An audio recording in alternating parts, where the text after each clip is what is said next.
Hi, friends. Quick pause in our show to take a question from my besties in Phone a Friend, presented by Bumble, where I'm answering your burning questions.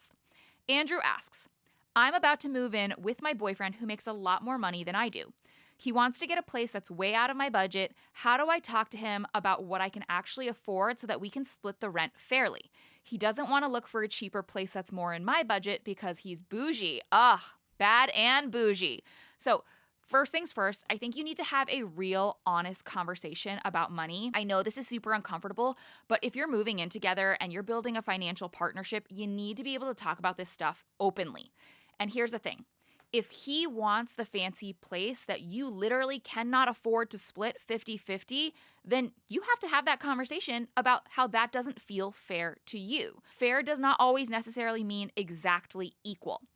What I encourage you to have is a conversation about prorating. So I'll give you an example.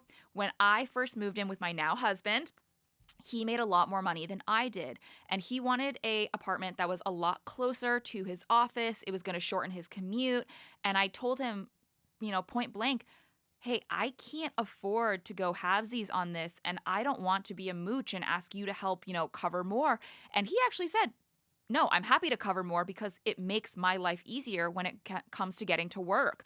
We prorated our rent based on how much we made. So it was a commensurate burden of our incomes. So neither of us felt financially put out, but he could still get that nicer apartment and feel really happy about where he was living. I think this is so important to have as a conversation. When they talk about having money conversations with your partner, it doesn't necessarily have to be once you're engaged, once you're married. In fact, it's a lot easier to have these conversations earlier on. And frankly, couples that talk about money are that much more likely to stay together because they're just not fighting about it.